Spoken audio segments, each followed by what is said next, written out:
Shalom, povo de Deus. Olha o que diz a palavra aqui em Gênesis, no capítulo 43, versículo 34. Então lhes serviram da comida da mesa de José, e a porção de Benjamim era 5 vezes maior do que a dos outros, e eles festejaram e beberam à vontade.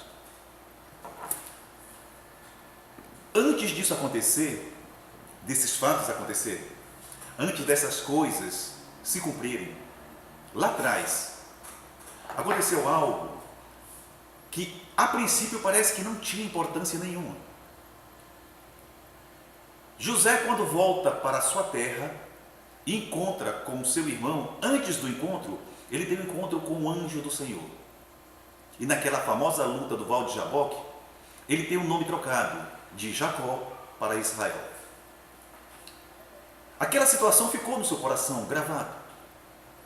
E quando houve oportunidade, ele vai e faz aquilo que ele aprendeu. Porque a palavra de Deus diz que aquele que ouve as palavras do Senhor e não pratica é semelhante a um construtor que constrói sobre a areia.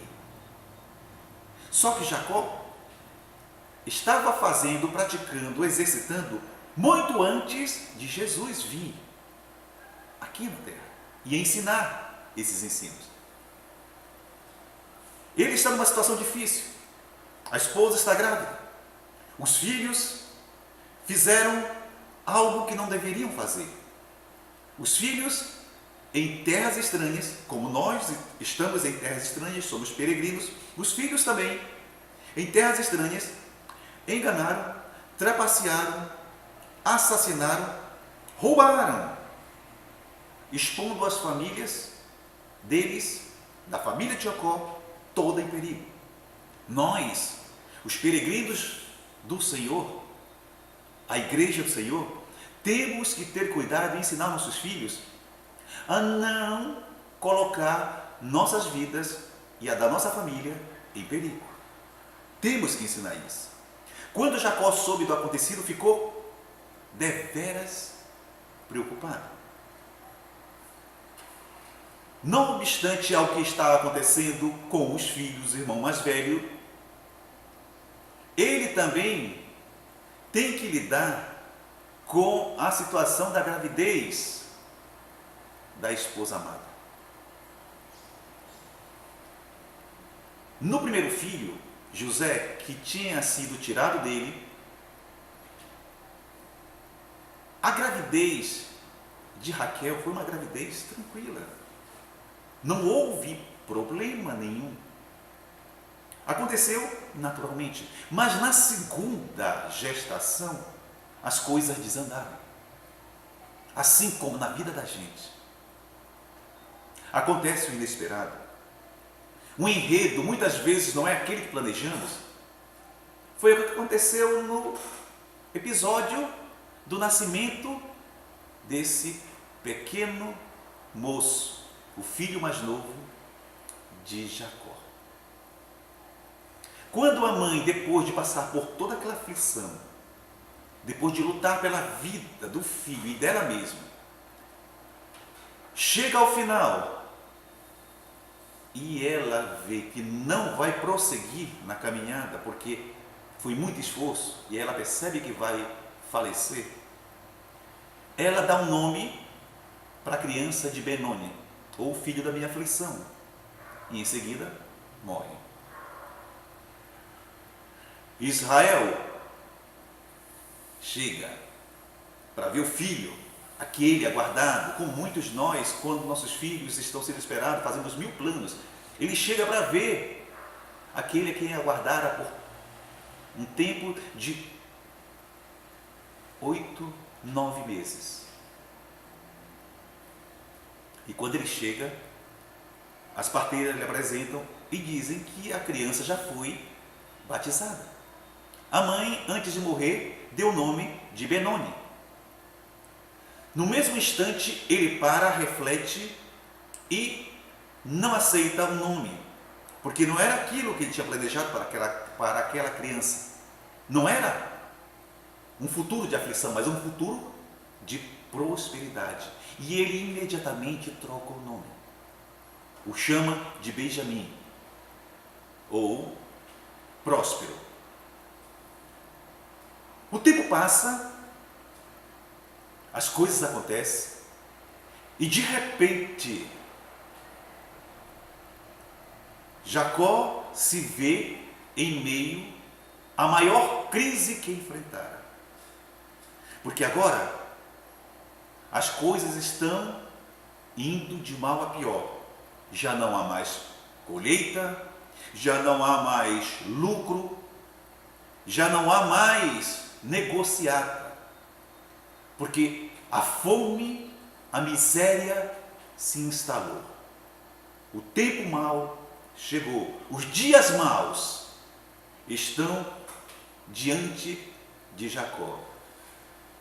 E ele se vê obrigado a deixar o filho ter que ir para onde a bênção está. E onde é que a bênção estava? No Egito.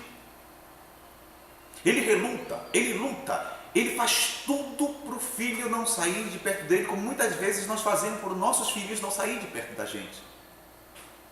Mas quando há uma palavra de bênção profética sobre nossos filhos, essa palavra é tão poderosa que nem mesmo nós podemos impedir que ela se cumpra. Porque a palavra vai pegar aquele sobre o qual ela foi determinada estar e vai levar aonde a bênção está. Foi o que aconteceu com Benjamim. Quando Jacó percebeu que não tinha como lutar, ele não conseguiria, ele percebeu isso, ele diz, bom, Deus me deu, se ele quiser ele pode tirar. Liberou o filhote, o filho dele, para ir aonde a bênção estava. E quando Benjamim chega no Egito, é-lhes preparado para ele e seus irmãos uma mesa. E começa a ser servido o banquete na mesa para todos os que estão ali. Veja bem, quando você tem uma palavra de bênção na sua vida, a bênção vem para a tua vida sim, mas também vai abençoar quem está perto de ti. Aqueles que estão próximos a você vão ser abençoados também. Mas não te preocupas, porque quando chegar a tua bênção, vai acontecer como aconteceu com Benjamim. Começou a servir na mesa o mais velho, e veio o outro, até chegar o último, que era ele. Ele era o mais novo. Então, teoricamente, ele ia ganhar menos. Mas aí é que está a diferença.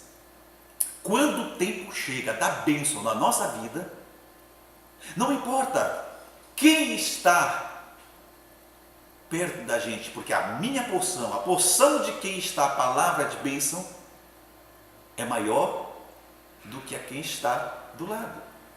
Todos foram servidos. Cada um recebeu uma porção. Mas a porção de Benjamim, aquele sobre o qual estava a palavra de bênção de pai profética, foi 5 vezes mais. Escuta isso. Em vez de te preocupares com o futuro do teu filho, ora sobre ele, declara sobre ele, abençoa a vida dele, profetiza sobre a vida dele.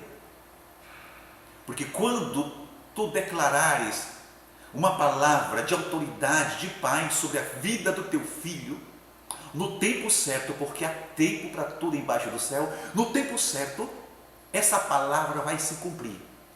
E quando ela se cumprir, o teu filho, ele vai ser levado de encontro à bênção. Não importa aonde ela esteja, não importa como esteja a situação.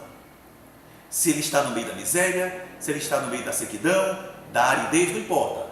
Porque a palavra, ela tem o poder de tirá-lo da onde está e lançá-lo de encontro à bênção que ela tem para lhe dar. Que essa palavra sirva para nossas vidas, em nome de Jesus. Deus abençoe.